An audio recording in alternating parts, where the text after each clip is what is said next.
പ്ലാനിങ്ങിൻ്റെ സമയത്ത് square feet cut ചെയ്യാമെന്ന് വിചാരിച്ച് ഡബിൾ ഹൈറ്റ് ഒഴിവാക്കുന്ന ഒരുപാട് ആൾക്കാരുണ്ട്. ആ ആൾക്കാർക്ക് വേണ്ടിയിട്ടുള്ള ഒരു സ്പേസ് ആണെന്ന് നമ്മൾ കാണിക്കുന്നത്. എന്തിനാണ് ഈ ഡബിൾ ഹൈറ്റ് കൊടുക്കുന്നത് എന്നുള്ളതാണ് ഈ ഒരു ലിവിംഗ് റൂമിൽ നിന്ന് കഴിഞ്ഞാൽ നമുക്ക് കാണാൻ പറ്റുക.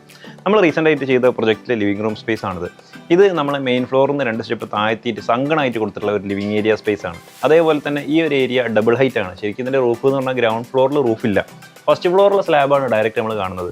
ഈ ഒരു സ്പേസ് ഇങ്ങനെ ആക്കാനുള്ള മെയിൻ കാരണം നമ്മൾ വീട്ടിലേക്ക് കയറി വന്നാൽ കാണുന്ന ഫസ്റ്റ് ഇംപ്രഷൻ ഏരിയയാണ് ഈ ഒരു പോർഷൻ. ഇവിടെ നമ്മൾ ഡബിൾ ഹൈറ്റ് ആക്കിയതുകൊണ്ട് തന്നെ വീടിൻ്റെ ആംബിയൻസ് ആകെ മാറി, വലിയൊരു സ്പേസിലേക്കുള്ള ഒരു ഓപ്പണിംഗ് ആയത്.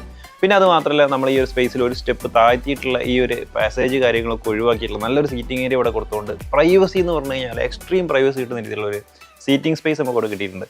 പിന്നെ അതേപോലെ തന്നെ നമ്മൾ ഈ ഒരു TV യൂണിറ്റിൻ്റെ പിറകിലായിട്ട് കാണുന്നത് ഡൈനിങ് ആണ്. ആ ഡൈനിങ്ങിലേക്ക് കാഴ്ച ഇല്ലാതിരിക്കാനായിട്ട് ഇവിടെ നല്ല ഒരു പാർട്ടിഷൻ ബോൾ നമ്മൾ കൊടുത്തിട്ടുണ്ട്. അതുകൊണ്ട് തന്നെ നമുക്ക് ഓപ്പണിംഗ് മാക്സിമം കിട്ടുകയും ചെയ്തു, പ്രൈവസി മാക്സിമം മെയിൻറ്റെയിൻ ചെയ്യാൻ പറ്റി. പിന്നെ അത് മാത്രമല്ല, ഇവിടെ വന്നിരിക്കുന്ന ആൾക്കാർ ആരാണ് എന്താണെന്നുള്ളത് മുകളിലുള്ള ആൾക്കാർക്കുള്ള നോട്ടം കിട്ടും. ഈ പറഞ്ഞ എല്ലാ പർപ്പസും മീറ്റ് ചെയ്യുന്ന രീതിയിലാണ് ഈ സ്പേസ് നമ്മൾ കണ്ടുള്ളത്. അപ്പോൾ പ്ലാൻ ചെയ്യുന്ന സമയത്ത് ഡബിൾ ഹൈറ്റ് ആയിട്ട് വരുന്ന ഏരിയ കട്ട് ചെയ്യുന്നതിന് മുമ്പ് ഈ കാര്യങ്ങൾ ജസ്റ്റ് ഒന്ന് ആലോചിക്കുകയാണെങ്കിൽ അത് നമ്മുടെ പ്രൊജക്റ്റ് നന്നായിട്ട് ഹെൽപ്പ് ചെയ്യാൻ സാധ്യതയുണ്ട്.